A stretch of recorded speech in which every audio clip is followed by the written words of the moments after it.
Good morning, date আজি হ'ল 9 ফেব্ৰুৱাৰী, সময় 9:22 হ'ল। মাৰ্কেট গেপ ডাউন খুলিছিলে 30 পইণ্ট।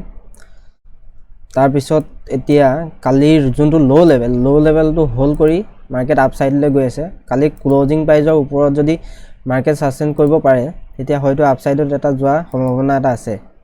এইটো হৈ গ'ল হাই মানে কালি ক্লজিং লেভেল, আৰু এইটো ল' লেভেলটো দেখিছে ছাপৰ্ট লৈ পিনি মাৰ্কেট ওপৰলৈ আহিবলৈ চেষ্টা কৰিছে।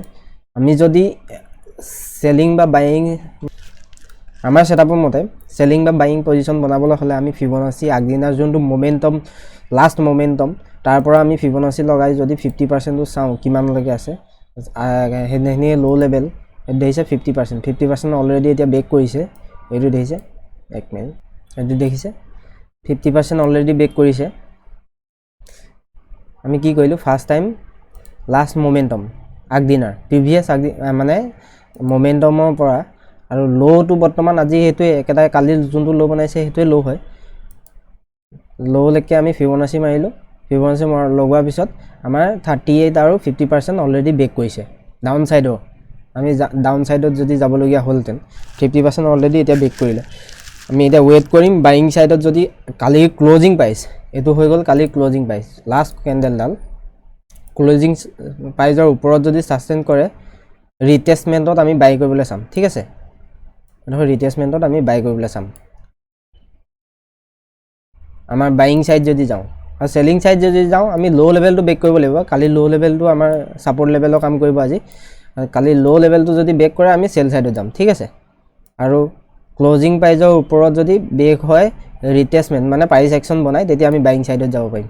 এইখনত বুলিছ পেটাৰ্ণ কিবা পালে আমি বাইং ছাইডত যাম। ঠিক আছে, আমাৰ ছেটআপ আজি বৰ্তমান এই দুটা হ'ব। আৰু যদি আমি 1 আৱাৰ কেণ্ডেলত যাওঁ বা 1 আৱাৰ কেণ্ডেলৰ আগত যোৱাৰ আগতে বাকী ইণ্ডেক্সখিনি কি কৰিছে এবাৰ আমি চাই লওঁ। বাকী ফিন নিফটি এইটো এটা ছাপৰ্ট লেভেল দেখিছে নহয়, কালি ল' লেভেলত মাৰ্কেট বৰ্তমান আছে, মাৰ্কেট বিয়েৰিছ আছে ফিন নিফটিৰ। যদি আমি IT ছেক্টৰ চাওঁ, IT ছেক্টৰৰ কালি ক্লজিং প্ৰাইজৰ ওপৰত বেক কৰি গুচি গ'ল, এইটো এটা ৰেজিষ্টেণ্ট লেভেল। ঠিক আছে, আৰু যদি আমি অটো ছেক্টৰ চাওঁ, অটো ছেক্টৰ ছাপৰ্ট লৈছে দেখিছে ন, এইটো এটা ছাপৰ্ট লেভেল। ছাপৰ্ট লৈ পিনি কালি ক্লজিং প্ৰাইজৰ ওপৰত যাব পৰা নাই মাৰ্কেট বৰ্তমান এতিয়ালৈকে।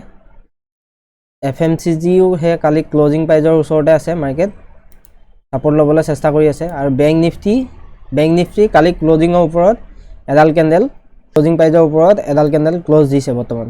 ছাষ্টেইন কৰে নকৰে তাৰ ওপৰত ডিপেণ্ড কৰিব। যদি ল' লেভেল বেক কৰে বেংক নিফটি ডাউন হৈ যাব।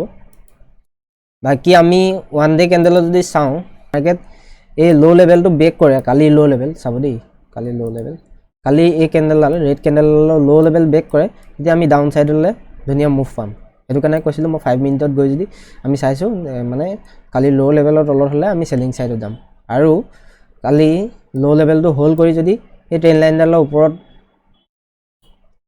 প্ৰাইজ একশ্যন বনাই মানে বুলিছ কিবা পেটাৰ্ণ পাওঁ আমি বাই কৰিবলৈ চাম। ঠিক আছে, 1 আৱাৰ আৰু 1 ডে কেণ্ডেল। ঠিক আছে, সদায় আমি ট্ৰেড কৰাৰ আগত 1 ডে কেণ্ডেলডাল অলপ বুজি ল'ব লাগে, বস্তুটো কেনেকুৱা ধৰণৰ কি হৈ আছে বৰ্তমান।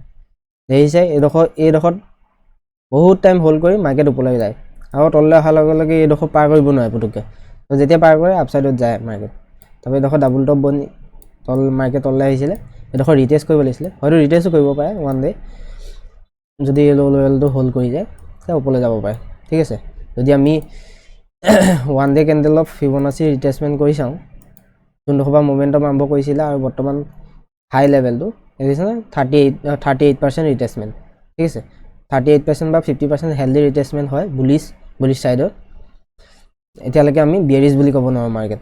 চাই লওঁ কেনেকুৱা ধৰণৰ কি মোমেণ্টাম কৰে, তাৰ ওপৰত ডিপেণ্ড কৰি আমি ট্ৰেড কৰিম।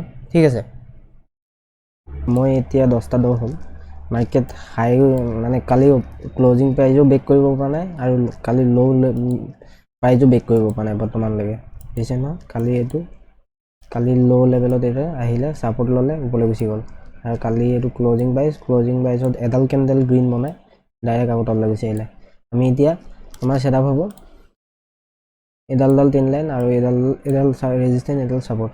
ইয়াৰ ওপৰত বেক কৰিলে আমি বাইং ছাইড যাম আৰু ইয়াৰ তলত আহিলে চেল ছাইড যাম। ঠিক আছে, এই দুটাই হ'ব আমাৰ পজিশ্যন।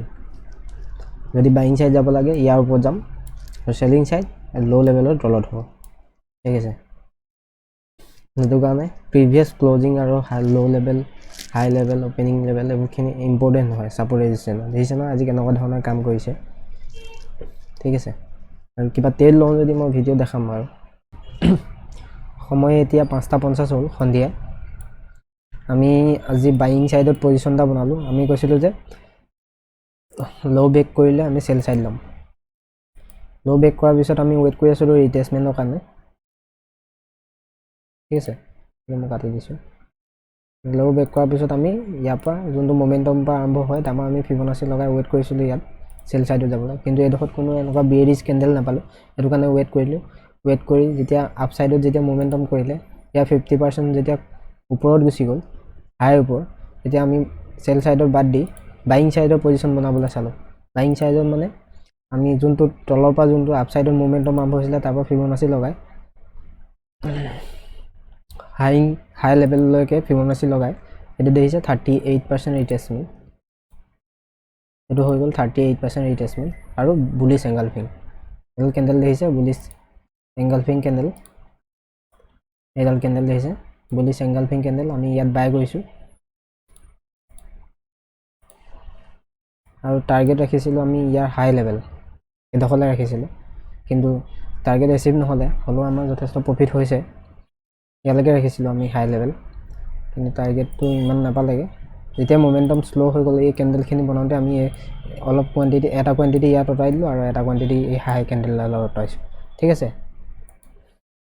ছেটআপটো আকৌ এবাৰ বুজাই দিছোঁ। আমি প্ৰথম মানে বাইং ছাইডত য'ৰ পৰা মমেণ্টাম আৰম্ভ হৈছিলে আপ ছাইডলৈ ৰিটেচমেণ্টৰ কাৰণে ৱেইট কৰিলোঁ 38% ৰিটেচমেণ্ট। এইটো 38% ৰিটেচমেণ্ট আৰু 38% বুলিয়ে বাই কৰা নাই, আমি কেণ্ডেল চালোঁ বুলিছ এংগালফিং কেণ্ডেল বনিছে, সেইটো কাৰণে ইয়াত বাই কৰিলোঁ। আৰু টাৰ্গেট আমাৰ হাই লেভেললৈ আছিলে, টাৰ্গেট এচিভ ধুনীয়াকৈ হৈ গৈছে। আৰু এছ আৰ ৰাখিছিলোঁ আমাৰ বুলিছ এংগালফিঙৰ তলত। এই ছেটআপটোত আমাৰ এছ এলটো বহুত সৰু হয়, সেইটো কাৰণে আমাৰ ট্ৰেড কৰিবলৈ সুবিধা হয়। আৰু মই পজিশ্যনটো দেখাই দিছোঁ কিমান টকা প্ৰফিট হ'ল।